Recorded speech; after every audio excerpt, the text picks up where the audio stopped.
नमस्कार, राम राम, खमा गणेश। स्वागत आप सभी का 4 अक्टूबर के द हिंदू एडिटोरियल वोकेबन क्विज में। पहला एडिटोरियल जो हम लोग डिस्कस करेंगे आज वो दिया है shot in the arm. Shot in the arm का मतलब होता है कोई एक ऐसी बात जो आपको इनकरेज करती है, उत्साह दिलाती है।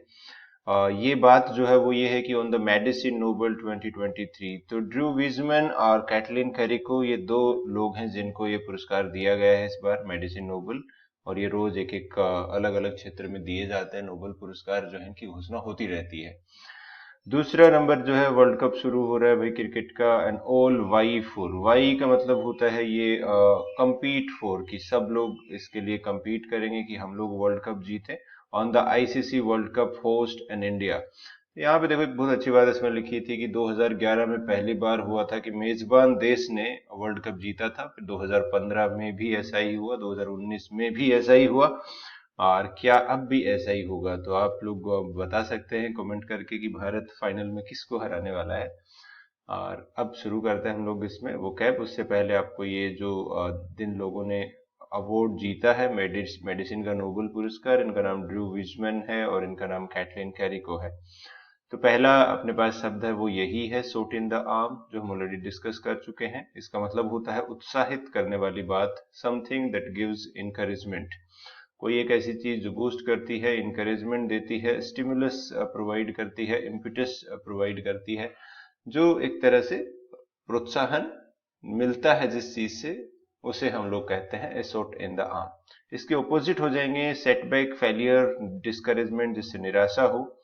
Getting a promotion was a real shot in the arm, कि प्रमोशन मिलना एक real shot in the arm था, बहुत इंकरेज करने वाली बात थी उसके कॉन्फिडेंस के लिए।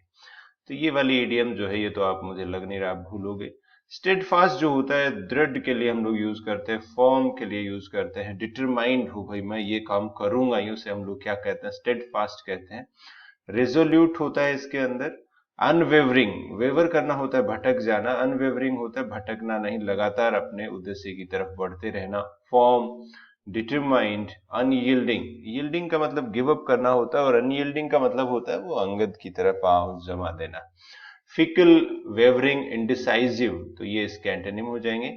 डिस्पाइट फेसिंग न्यूमरस चैलेंजेस, की कई चुनौतियां फेस करने के बावजूद, she remained steadfast in her commitment to the project, कि वो दृढ़ रही अपने कमिटमेंट को लेके प्रोजेक्ट की तरफ। इनकोड करना जो होता है ये होता है कि भाई कन्वर्ट इंफॉर्मेशन इनटू कोड। तो कोड में बदलना होता है। जैसे आप व्हाट्सएप यूज करते हो तो उसमें लिखा आता है कि आप जिस व्यक्ति से बात कर रहे हैं, आपकी जो चैट है ये इनक्रिप्टेड है, इनकोड किया गया है, मतलब वो बात फिर तीसरे व्यक्ति को समझ नहीं आएगी।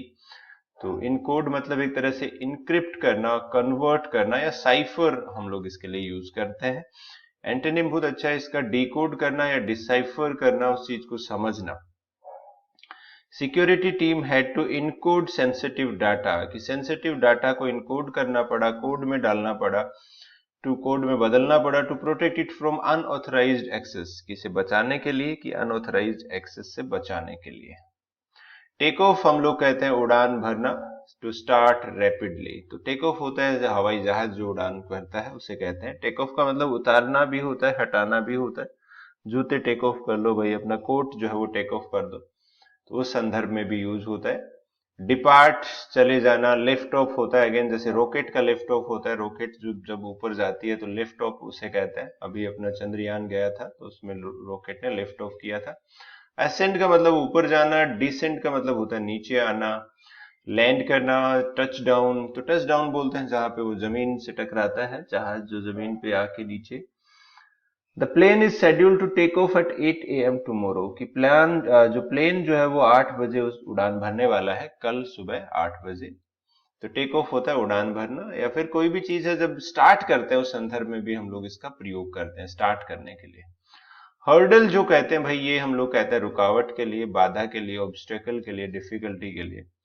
तो ऑब्स्टेकल, बैरियर या इम्पीडिमेंट, ये अपने पास क्या हो जाएगा, हर्डल हो जाएगा, ऐसी चीज जो रुकावट पैदा करती है। एंटोनिम हो जाएंगे असिस्टेंस, जो सहयोग करता है, फैसिलिटेशन, जो चीजों को आसान बनाता है, सुगम बनाता है। ओवरकमिंग फाइनेंशियल हर्डल्स, कि आपको ये आर्थिक जो दिक्कतें आ रही हैं उनसे जीत पाना। कैन बी चैलेंजिंग, कि वो एक चुनौती हो सकता है स्टार्टअप्स के लिए। इन्फ्लामेटरी जो होता है ये होता है भड़काने वाला, उकसाने वाला। तो एक जलन जिससे होती है, जैसे इन्फ्लेमेशन, उसको भी बोलते हैं पेट में जलन हो जाए। तो यहाँ पे इन्होंने मेडिसिन के लिए लिया था कि वैक्सीन जो है, वैक्सीन से इन्फ्लेमेशन हो। और इन्फ्लेमेटरी हम लोग जलनशील जो पदार्थ होते हैं उसको भी हम लोग कहते हैं। और इन्फ्लेमेटरी स्पीचेस भी होते हैं, ऐसे भाषण जो दिए जाएं जिनमें लोग जो है भड़क जाएं, प्रोवोक हो जाए। तो इसके सिनोनिम्स में प्रोवोकेटिव हम लोग कहेंगे, इंसिडियरी हम लोग कहेंगे, आग लगाने वाला, इंसिडियरी।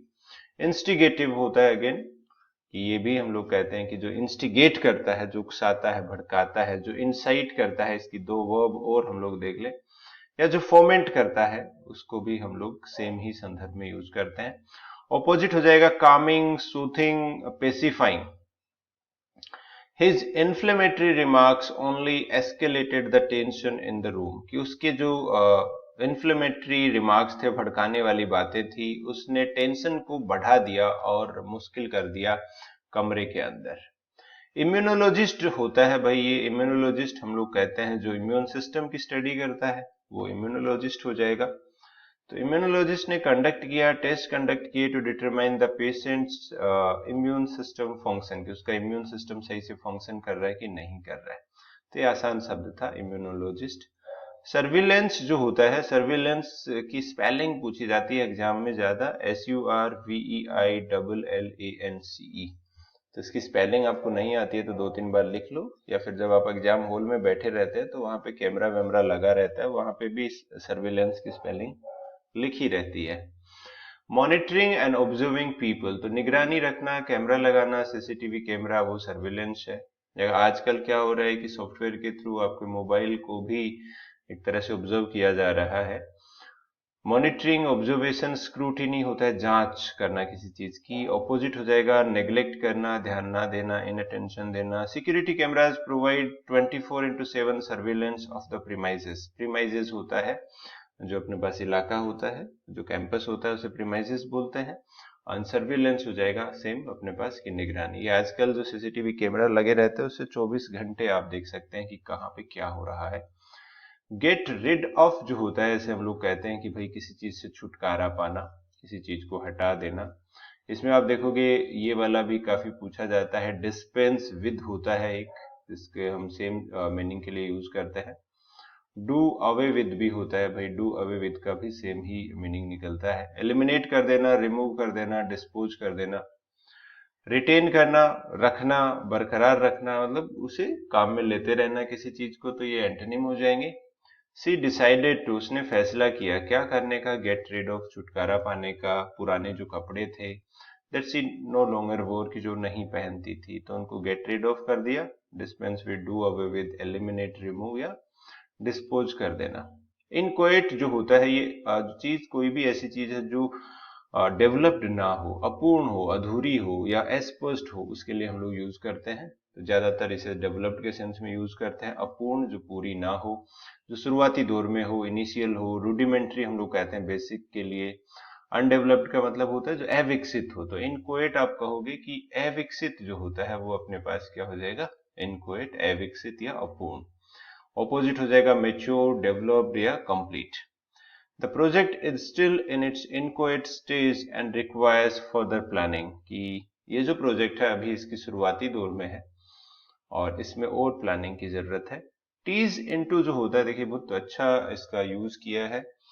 टीज इनटू का मतलब पूरा एक फ्रेजल वर्ब है जिसका मतलब होता है समझने, जानने की कोशिश करना।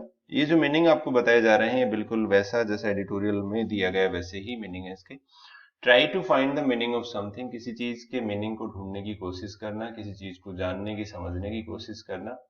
The teacher help them, teacher ने उनकी मदद की। Tease out the meaning of the poem, की कविता का जो मीनिंग है उसको टीज आउट किया जाए, समझा जाए। तो समझने जानने की कोशिश जो की जाती है उसे टीज इनटू कहा जाता है। फ्रूइशन जो होता है भाई, ये फ्रूइशन हम लोग कहते हैं सफलता जो मिल जाती है। अचीवमेंट ऑफ समथिंग डिजायर्ड, कि जो आप चीज आपने चाही थी वो आपको उसका फ्रूट मिल जाए, तो फ्रूट से फ्रूइशन बना है ये, तो इसका मतलब हो जाएगा सफलता। Realisation, accomplishment, fulfilment. तो इसके ऑपोजिट हो जाएंगे फेलियर, डिसअपॉइंटमेंट, असफलता, निराशा। After years of hard work, कई बरसों के हार्ड वर्क के बाद her dream finally came to fruition, तो उसका जो ड्रीम था, जो सपना था, वो पूरा हुआ, उसे सफलता मिली। आखिरी शब्द अपना है कॉन्ट्रैक्ट होना। तो कॉन्ट्रैक्ट हम लोग कहते हैं सिकुड़ने के लिए, जो छोटा हो जाता है। एक कॉन्ट्रैक्ट होता है कि जो बिजनेस कॉन्ट्रैक्ट होता है, एग्रीमेंट होता है, वो भी यही कॉन्ट्रैक्ट होता है, लेकिन अपने पास पैसेज में इसका प्रयोग किया है सिकुड़ने के लिए, कंप्रेस करने के लिए, कंडेंस करने के लिए, छोटा उसे करने के लिए। डिफ्लेट होता है छोटा करना। अपोजिट हो जाएंगे एक्सपांड करना, इनलार्ज बड़ा करना, एम्पलीफाई बड़ा करना, डायलेट स्वेल। डायलेट का मतलब होता है सूजन जो आ जाती है, उसे हम लोग कहते हैं। डिस्टेंट का मतलब भी सेम ही होता है।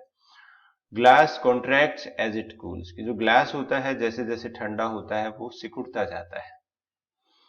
तो यहाँ पे देखिए अपने पास जिनका नाम मैंने बताया था, कैटलिन कैरिको, एंड्रयू विजमैन, ये इन लोगों के नाम हैं जिन लोगों को ये मेडिसिन का नोबेल पीस प्राइज जो है मिला है। और इस एडिटोरियल को हम लोग लाइन बाय लाइन नहीं डिस्कस कर रहे हैं, हम लोग वन वर्ड देख रहे हैं। साइफर हम लोग कहते हैं लिखने का गुप्त तरीका। तो आज देखिए, आज ये शब्द हमने देखा है, इनकोड हम लोगों ने देखा था कि इनकोड करना, इनक्रिप्ट करना। तो ये क्या हो जाएगा अपने पास, साइफर, लिखने का गुप्त तरीका। और उसके ऑपोजिट जो है वो डिक्रिप्ट हो जाएगा, डिकोड हो जाएगा, या डिसाइफर हो जाएगा। तो डीई लगा दोगे तो सारे इसके क्या हो जाएंगे, ऑपोजिट हो जाएंगे।